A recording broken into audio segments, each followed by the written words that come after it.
Alright, back here with this Samsung refrigerator, and got everything squared away. Got pulled a vacuum on it, no leaks, everything looks good.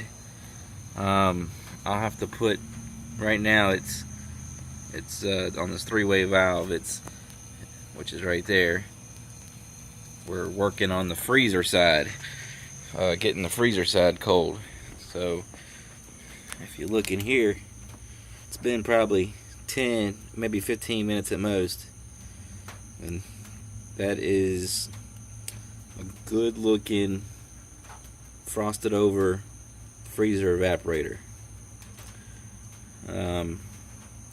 Any minute now, this Samsung refrigerator will start doing the refrigerator evaporator coil, which is just a single.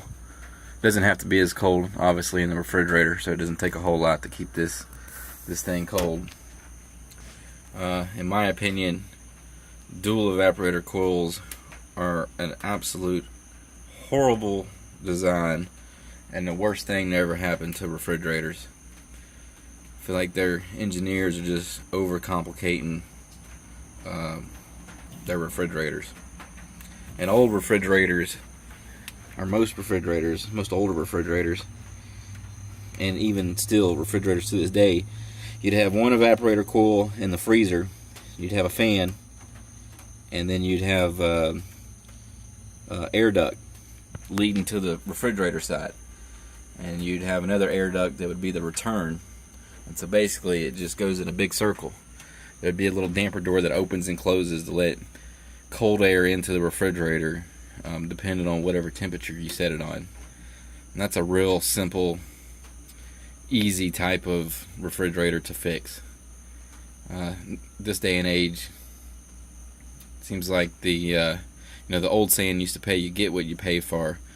Nowadays, that's the exact opposite is true. The more you pay, the fancier you get it, and the flashier it is, the more it's going to cost you to fix, the more it's going to break down, and the more of a nightmare it's going to be. These new refrigerators just don't last as long as the old ones, and that goes for every brand. Although I'm kind of a fan of Maytag and Amana, everything else is pretty much junk. GE's got some good refrigerators, but Samsung and LG, even the new Kenmores aren't doing too well.